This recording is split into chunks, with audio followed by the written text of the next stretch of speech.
우리가 잘 아는 말씀 중에 로마서 10장 17절 말씀이 있습니다. 그러므로 믿음은 들음에서 나며 들음은 그리스도의 말씀으로 말미암았느니라. 우리의 믿음의 근거는, 우리의 믿음의 시작은 하나님의 말씀이라고 우리에게 교훈하고 알려주고 있는 거죠. 과거의 책이라는 것은 참 귀했습니다. 지금이야 집집마다 종이가 있고 그 종이로 여러 가지를 할 수 있는 그런 시대이지만, 과거에는 무언가를 필기한다는 것, 기록하여 남긴다는 것은 굉장히 귀한 일이었죠. 아무나 할 수 있는 것도 아니고 거기에 대한 비용도 많이 들고 노력도 많이 들어 그러한 시대였기 때문에 무언가를 필기하여 다른 사람에게 나눠준다는 것은 사실 쉽지가 않은 시대였습니다. 그렇다 보니까 당시에 하나님의 말씀도 마찬가지였던 거죠. 일반 사람들이 하나님의 말씀을 듣고 하나님의 말씀을 접할 수 있는 거의 유일한 때는 회당에서 성기관이나 회당장이나 그런 몇몇 특별한 사람들이 함께 모여있는 이들에게 하나님의 말씀을 대언하여 읽어줄 때 외에는 하나님의 말씀을 접한다는 것은 거의 불가능한 시대였습니다. 그렇다 보니까 오늘의 본문의 말씀처럼 듣는다라는 것은 당시에는 하나님의 말씀을 접한다라고도 적용할 수가 있을 겁니다. 그러니까 무슨 말이냐면, 당시에는 하나님의 말씀을 듣는다는 것은 하나님의 말씀을 접한다라기이기 때문에 지금도 마찬가지로 우린 하나님의 말씀을 무조건 듣기만 해야 되구나 라고 바라봐서는 안 된다는 거죠. 당시에는 듣는다는 것, 하나님 말씀을 접한다라고 이렇게 적용할 수 있다고 한다면, 지금도 마찬가지로 하나님의 말씀을 접하고 하나님의 말씀을 읽고 하나님의 말씀을 가까이 하는 그러한 행동이 우리의 믿음을 갖게 한다라고 오늘의 이 로마서 10장 17절 말씀을 적용해야 될 것 같습니다.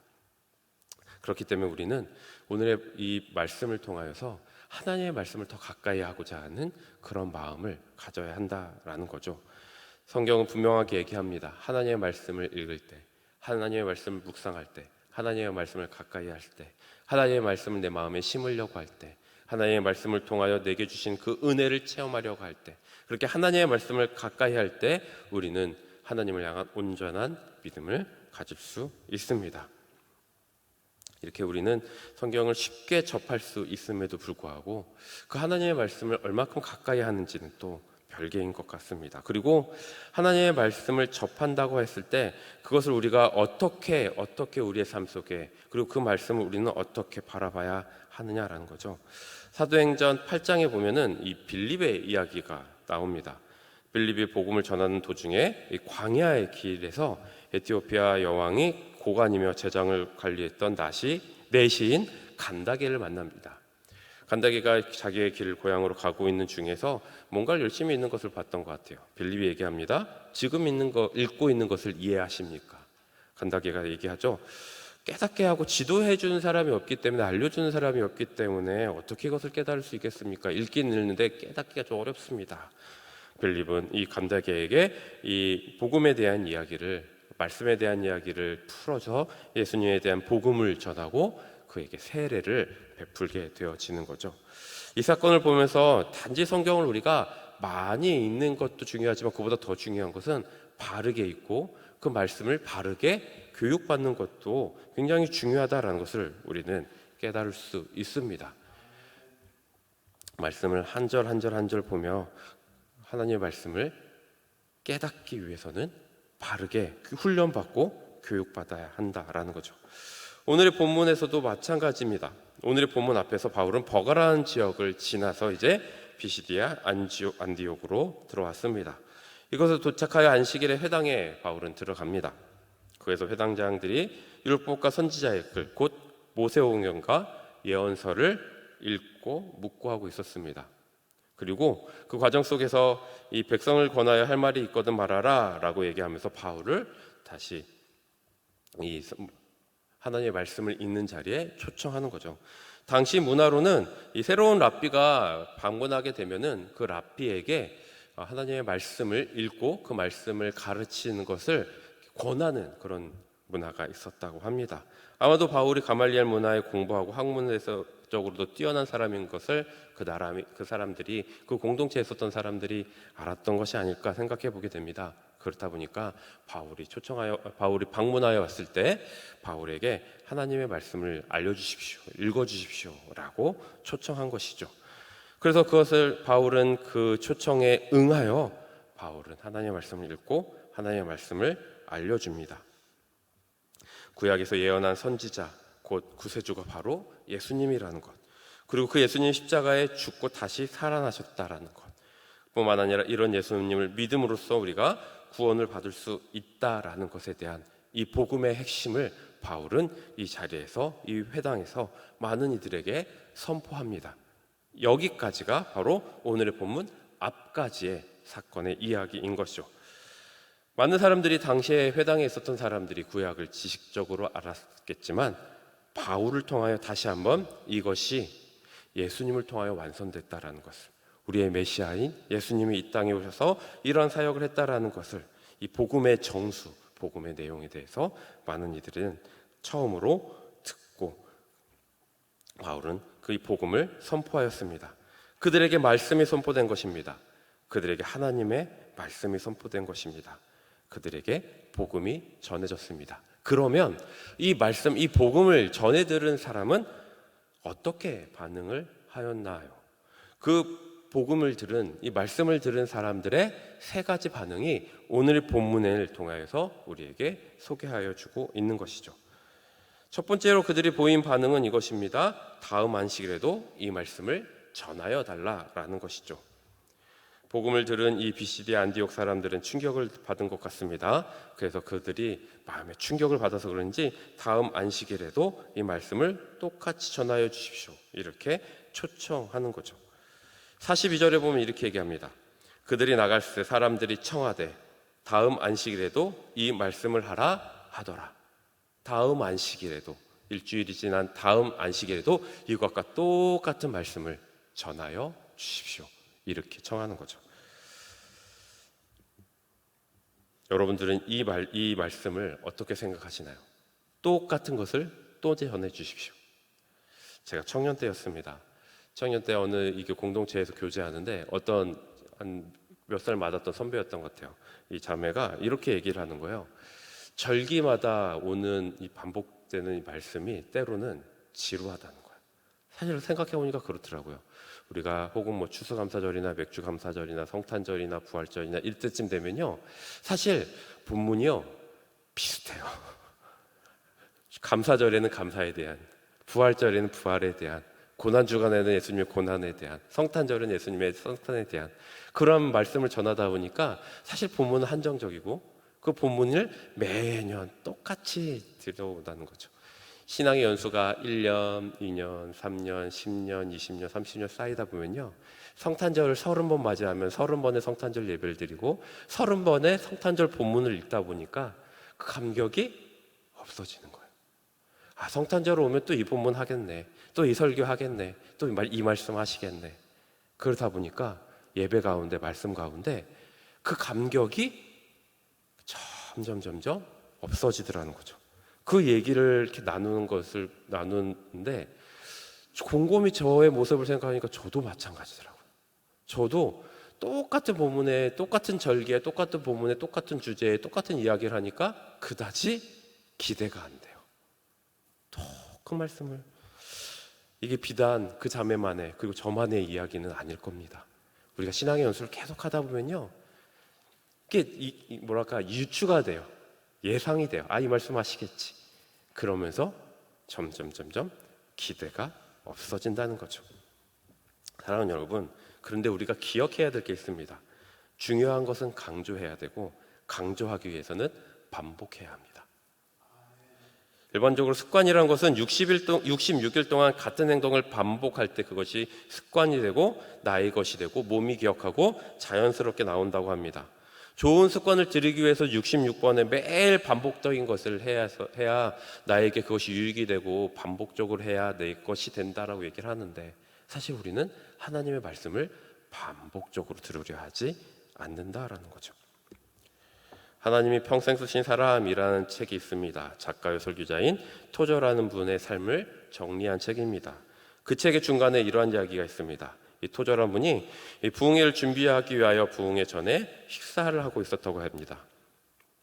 도저 목사님이 이 예배를 하기 전에 식사 중에 이렇게 물었다고 합니다. 자매님, 백발은 영광의 면류관이라 라는 제목의 내 설교를 들어보신 적이 있나요? 같이 식사를 교제하던 자매가 이렇게 얘기합니다. 네, 물론 저도 몇 번 들은 적이 있습니다. 도저 목사님이 이렇게 얘기했다고요. 내가 오늘 밤 그 설교를 하면 어떻겠습니까? 그 자매가 대답하기를 아주 좋을 것 같습니다 라고 이렇게 얘기를 해요. 이때 도저가 이렇게 말했습니다. 나는 이 설교를 지금 이미 32번 했습니다. 만약 오늘 한다고 한다면 33번째일 겁니다. 이 책에 강조했었던 거는 이 토저 목사님은 내가 꼭 하고자 하는 설교는 꼭 한다라는 그런 이 부분에서 이 이야기를 얘기했지만 저는 이 토저 목사님보다 이 자매가 더 대단하더라고요. 32번을 했어요. 물론 32번을 다 들은 것은 아니다 할지라도 몇 번은 들었던 얘기일 겁니다. 이 자매가 얘기했든지 네, 저는 몇 번 들은 적이 있습니다 얘기하는 걸로 봐서요. 그런데 그 설교를 또 한다고 했을 때 목사님 저 몇 번 들었어요. 다른 설교 없나요? 라고 얘기를 하는 것이 아니라 좋아요. 그 말씀 또 해주세요. 들어도 은혜가 되니 또 해주세요. 이렇게 반응했다는 거예요. 저는 이 자매가 참 대단하다는 생각을 해보게 돼요. 그만큼 반복적으로 들려지는 그 하나님의 말씀에 귀함을 깨닫고 이 말씀이 나에게 필요한 말씀이구나. 오늘 또 나에게 이 말씀으로 나에게 은혜를 주시려고 하는구나 라는 그 갈급함으로 듣고자 했었던 이 자매의 모습이 참 귀하다는 생각을 해보게 되어진 거죠. 사실요, 이것은 우리에게 너무나 쉽게 오는 유혹입니다. 이단들이 어떻게 우리에게 접근하냐면요, 말도 안 되는 하나님의 말씀을요, 말도 안 되는 것을 짜집고 이렇게 꿰고 막 비틀고 해가지고요, 말도 안 되는 거 만들어서 우리에게 뭐로 유혹하냐면, 이거 들어본 적 있으세요? 못 들어봤죠?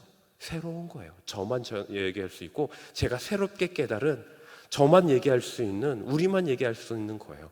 한 번도 기성교회, 정통교회 들어본 적 없죠?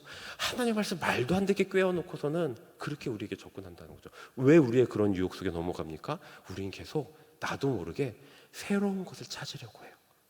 기존에 있었던 귀한 말씀을 더 깊이 파려고 하는 것이 아니라 새로운 건 뭐 없나? 새로운 거 없나? 새로운 거 없나? 그러다 보니 이단이 그렇게 우리에게 접근한다는 거죠. 새로운 것 찾으십니까? 새로운 것 찾으십니까? 이렇게 말이죠. 사랑하는 여러분, 하나님의 말씀은 이미 명쾌하게 우리에게 전해 주셨습니다. 새로운 건 없습니다. 하나님의 말씀을 이미 우리에게 다 전하여 주셨고 그 진리를 우리에게 이미 들려줬습니다. 우리가 해야 될 것은 그 말씀을 반복하여 읽고 반복하여 읽고 반복하여 읽고 듣고 또 들어서 우리는 그 말씀을 우리의 것으로 만드는 게 더 중요한 것이죠. 사람들은 오늘의 본문을 통해서 얘기했습니다. 오늘 들은 말씀 너무 귀합니다. 다음 안식일에도, 또 바란다면 다음 안식일에도 들려주십시오. 이 사람들의 귀한 마음이 우리에게도 있기를 축복합니다. 그 귀한 말씀 들려주십시오. 또 듣고 들어서 그 말씀을 나의 것으로 만들고 싶습니다. 그러한 마음으로 하나님 말씀 앞에 서 있는 저와 여러분이 되기를 주님의 이름으로 축복합니다. 말씀 앞에 보였었던 그들의 첫 번째 반응은 그 말씀을 계속 반복적으로 듣는 것이었습니다. 두 번째, 그들이 보였었던 두 번째 반응은 그들은 예배의 시간만, 말씀 선포의 그 시간만 하나님의 말씀을 듣지 않았다라는 거죠. 이 바울의 말씀을 듣는 많은 사람들은 바울을 따르고 바울과 함께 하기를 원했습니다. 그런데 이때 중요한 반응을 보이는데 그 사람들이 회당의 모임이 끝난 후에도 바울과 함께 하기를 원했다라는 거죠. 43절에 보면 이렇게 얘기합니다. 회당의 모임이 끝난 후에 유대인과 유대교에 입교한 경건한 사람들이 많이 바울과 바나바를 따르니 두 사도가 더불어 말하고 항상 하나님의 은혜 가운데 있으라 권하니라. 여기서 무슨 표현을 합니까? 두 사도가 더불어 말한다. 항상 하나님의 은혜 가운데 있으라 권한다. 근데 이때가 언제예요? 모임이 흩어진 후에. 그러니까 회당의 모임이 끝났습니다. 이제 집에 가야죠. 쉬어야죠. 이제 자신의 삶을 영위해야죠. 이제 가정을 돌봐야죠. 아니요. 그들은 뭐라고 했습니까? 모임이 흩어진 후에, 모임이 다 끝난 후에 바울과 바나바를 찾아가서 그 하나님의 말씀에 대해서 더 듣기를 원했고, 바울과 교제하기를 원했고, 바울의 그 말씀을 더 깊이 깨닫기를 원했고, 바울의 말, 하나님의 은혜 가운데 권하십시오라는 그 하나님의 말씀 가운데 더더욱 교제하기를 원했다라는 거죠. 지금으로 말하면 예배가 끝난 이후에 목사님, 이 말이 무슨 말인가요? 묻기를 원했다는 거예요. 이 말씀에 대해서 궁금한 게 있어요. 묻기를 원했다라는 거예요. 얼마나 그들이 하나님의 말씀 가운데 그 귀한 은혜를 깨닫기를 원했는지 그들은 더 많이 알기를 원했습니다. 예배 시간이 끝난 이후에도 말이죠. 이런 말씀에 대한 가장 올바른 반응을 보인 사람을 뽑으라면 아마 이 베레아 사람일 것 같습니다. 지난번에도 한번 얘기했듯이 사도행전 17장 11절에 보면 베레아에 있는 사람들은 데살로니가에 있는 사람들보다 더 너그러워서 간절한 마음으로 말씀을 받아 이것이 그러한가 하여 날마다 성경을 상고하였다라고 되어 있습니다. 근데 이 성경을 우리가 읽은 개역개정이 아닌 세번역으로 보면 이렇게 되어 있습니다. 베레아 사람들은 데살로니가에 있는 사람들보다 신사적이어서 간절한 마음으로 말씀을 받아들이며 그것을 확인하려고 날마다 성경을 연구하였습니다. 날마다. 선포되어져 있는 그 시간이 아니라, 예배 시간만이 아니라 날마다 하나님의 말씀을 연구하고 찾아보고 묵상하고 날마다 말이죠. 네, 그렇습니다. 우리에게도 이러한 마음이 있어야 할 것입니다. 날마다 하나님의 말씀을 가까이 하는 것. 주일 날만이 아니라, 예배의 시간만이 아니라 날마다 매순간 하나님의 말씀을 더 가까이 하려고 노력하는 것, 매순간 하나님의 말씀 가운데 더더욱 그것을 묵상하려고 노력하는 것, 이것이 말씀 앞에 서 있는 바른 이들의 바른 반응이다라는 것이죠. 그렇기 때문에 우리도 마찬가지로 이 주중의 삶 속에서의 우리의 모습이 중요합니다. 주일날 이 한 시간의 예배가 일주일의 삶을 영위할 수 있다고 한다면, 그 은혜를 쭉 이을 수 있다고 한다면 얼마나 좋겠냐면은 그럴 수가 없죠. 인간은 망각의 동물이다, 인간은 자주 까먹는다라는 얘기는 다른 누군가의 이야기가 아닌 저와 여러분의 이야기이기도 합니다. 그렇기 때문에 우리는 어떻게 해야 합니까? 주중에서도 하나님의 말씀을 더 깊이 깨닫기 위하여 날마다, 표현 그대로 날마다 하나님의 말씀을 묵상하고 연구하고 가까이 할 수 있어야 하는 거죠. 그렇기 때문에 주중 예배가 중요하고 주중에 있는 구역 모임이 중요한 것이죠. 구역에 모여가지고 주일날 들은 말씀을 다시 한번 나누고, 내 삶에 그것이 바르게 적용되어 있는지 돌아보고, 만약 그렇지 않다고 한다면 구역의 모임과 함께 다시 한번 자신의 모습을 돌아보며 각오하고, 이렇게 우리는 주중에 구역 모임을 함으로써 우리는 우리에게 하나님의 말씀을 다시 날마다 상고하는 훈련을 해야 한다라는 것이죠. 이것이 말씀을 들은 자, 하나님의 말씀 앞에 서 있는 자의 바른 반응인 것입니다. 사랑하는 여러분, 원하건대 저와 여러분에게도 이러한 모습이 있기를 축복합니다. 주일날 하루만이 아니라, 주일날 한 시간만이 아니라 매일 말씀을 묵상하고 말씀을 나누고 말씀을 다시 한번 적용하려는 그 훈련, 성경의 표현대로 날마다 성경을 상고하고 연구하고 묵상하는 훈련이 저와 여러분의 삶 가운데 있기를 주님의 이름으로 축복합니다. 이 두 가지가 말씀 앞에 바르게 반응했었던 두 가지의 반응이라고 한다면, 오늘의 본문을 보면 부정적인 반대의 반응을 보여주기도 합니다. 모든 사람이 하나님의 말씀 앞에 감사와 은혜로 반응했었던 것은 아닙니다. 바울이 그렇게 하나님의 말씀을 선포하고 44절에 보니까 다음 안식일 되었습니다. 다음 안식일에 많은 사람들이 모였을 때 마찬가지로 긍정적인 반응을 보였으면 좋겠지만 그렇지가 않죠. 44절에 보니까 그 다음 안식일에는 온 시민이 거의 다 하나님 말씀을 듣고자 하여 모이니, 45절에 유대인들이 그 무리를 보고 시기가 가득하여 바울이 말한 것을 반박하고 비방하거늘. 다음 안식일에도 바울은 그 청함에 따라서 모였습니다. 하나님의 말씀을 똑같이 선포하였습니다. 그때 많은 이들이 그 말씀 앞에 듣기 위하여 모였습니다. 그 중에 누구도 있었냐면은 다른 유대인들 무리가 있었습니다. 근데 그 무리를 보고 그들의 마음속에 어떻게 반응합니까? 시기합니다. 질투합니다. 왜 질투합니까? 하나님의 말씀보다는 다른 것들이 더 눈에 보이는 거예요. 아니, 나는 유대인으로서 율법을 중요하게 여기고 율법을 강조하며 다른 이들에 그렇게 말하며 그것을 강조하며 그렇게 인기를 끌고 그렇게 사람들 앞에 서 있었는데, 아니, 바울이란 사람이 와가지고는 그 율법보다는 예수님을 믿어야 됩니다. 우리가 진정 바라고 찾던 그 메시아인 예수님이 이 땅에 오셨습니다.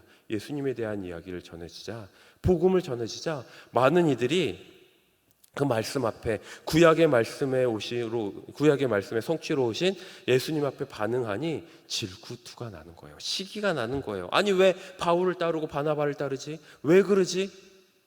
하나님의 말씀보다는 다른 그 어떤 것들이 눈에 보이고 귀에 들리기 시작하자 그들은 질투하며 시기가 가득 했었던 거죠. 나보다 더 중요한 것, 그 말씀에 배 서 있지 못한 그들의 모습을 우리는 오늘 본문을 통해 발견하게 됩니다. 나는 이게 중요한데, 나는 율법이 성경 말씀을 봤을 때 나는 율법이 중요한데, 난 율법이 강조점인데, 율법을 통하여 다른 사람에게 강조하고 싶은데 내가 중요하게 여기는 것, 나만 중요하게 여기는 그것들을 다른 사람에게 강조하고 있었던 그들의 모습과 상충되는 그 모습 속에서 말이죠. 사랑하는 여러분, 우리가 때로는 하나님의 말씀을 들으면서 이러한 모습으로 반응하기도 합니다. 하나님의 말씀을 내가 받아들이는 것이 아니라 내 기준 속에 하나님의 말씀을 재단하고, 내 기준 속에 사람을 재단하고, 내 전통과 내 익숙함 속에 다른 어떤 것들을 재단하는 그 모습 말이죠. 하나님의 말씀으로 나를 재단하고, 하나님의 말씀으로 나를 변화시키고, 하나님의 말씀으로 내가 유순해주고, 하나님의 말씀으로 나의 삶이 뒤틀려야 되는데 반대라는 거예요. 나의 경험, 나의 전통, 내 익숙한 것으로 하나님의 말씀을 재단하고 잘라내고 난도질하고, 나의 익숙함으로 다른 사람들을 정죄하고, 이렇게 하나님 말씀보다 내가 더 중요한 사람들, 듣기는 듣는데 내게 유익하고 내가 원하는 것만 심고 나머지는 한쪽 귀로 흘리는 사람들. 하나님 온전한 말씀이 다 내 가운데 심겨야 되는데 필요하다, 원한다, 익숙하다는 말씀만 듣고 나머지는 한 귀로 흘리는 사람들. 그러니 그렇게 반응하지 못한 사람들에게 시기와 질투가 나는 것 아니겠습니까? 때로는 우리도 그러한 모습으로 서 있습니다. 근데 성경은 얘기하죠. 우리의 마음을 옥토밭으로 만들려고요. 길가밭이 아니라, 돌짝밭이 아니라, 가시밭길이 아니라, 그래서 그러한 좋지 않은 밭으로 되어 때로는 심기고 때로는 심기지 않은 그러한 밭으로 우리의 마음을 만드는 것이 아니라, 모든 말씀의 씨앗이 다 심겨져 30배, 60배, 100배의 삶의 열매를 맺을 수 있도록 그 말씀을 다 받아 누리는 자가 되라고 성경은 우리에게 교훈하고 있는 것이죠. 사랑하는 여러분, 시기하지 마십시오. 질투하지 마십시오. 하나님의 말씀을 온전히 다 받아 누리십시오. 하나님의 말씀에 집중하십시오. 사람을 보지 말고, 전통을 보지 말고, 익숙함을 보지 말고, 내 필요를 보지 말고 하나님 말씀 그 자체만으로 다 받아 누리는 자가 되어지기를 주님의 이름으로 축복합니다. 그렇지 않을 때, 만약 오늘 본문에 유대인과 같은 자들로 반응한다고 한다면 그 은혜는 내 것이 될 수 없을 겁니다. 46절에 보면 바울과 바나바가 담대히 말하여 얘기하죠. 하나님의 말씀을 마땅히 너희에게 먼저 전할 것이로되 너희가 그것을 버리고 영생 얻기에 합당하지 않은 자로 너희들이 자처하였기 때문에 우리는 이방인에게로 가겠다고. 그들이 그렇게 반응하니 그 은혜를 계속 그들이 영위할 수 없었던 거죠. 바울은 얘기합니다. 너희들이 그렇게 반응하였다. 너희들이 그렇게 자처하였다. 그러니 이제 나는 다른 이들에게로 그 은혜를 나누러 간다. 사랑하는 여러분, 하나님의 은혜의 촛대를 하나님이 옮기시기 전에 우리에게 먼저 해야 될 반응이 있습니다. 아멘 하는 것. 아멘 하는 것. 기회가 있을 때 받으십시오. 기회가 있을 때 누리십시오. 이 기회를 하나님이 언제 뺏어갈지 모릅니다. 말씀의 은혜가, 말씀의 선포의 은혜가, 말씀을 누리고 그 말씀을 들을 수 있는 은혜의 시간이 다 빼앗기기 전에 아멘하며 아멘하며 유대인과 같은 반응이 아닌 다른 많은 안디옥의 사람들처럼 반응하는 저와 여러분이 되기를 주님의 이름으로 축복합니다. 말씀을 정리하겠습니다. 오늘은 우리가 말씀 앞에 어떻게 반응해야 되는지를 세 가지로 알려주고 있습니다. 첫 번째는 그 말씀을 반복하여 들으십시오. 반복하여 그 말씀을 들으십시오. 그리고 그 말씀이 예배 중에 아닌 날마다 주님 앞에 서서 날마다 주님의 말씀을 누리기를 소망하는 그러한 여러분이 되기를 축복합니다. 그리고 그 말씀을 재단하는 것이 아니라 그 말씀을 온전히 받아 누리는 자가 되십시오. 그럴 때 어떤 은혜를 우리에게 주십니까? 48절에 보니까 이방인들이 듣고 기뻐하여 하나님의 말씀을 찬송하며 영생을 주시기로 작정된 자는 다 믿더라. 하나님 앞에 바르게 반응한 자, 하나님 앞에 열정으로 반응한 자에게 하나님은 영생 주시기로 작정된 그 모든 자에게 믿음의 은혜를 허락하여 주시고 영생을 허락하여 주시고 하나님 나라의 일원으로서 그들을 초청하여 구원의 은혜를 허락하신 것을 보게 됩니다.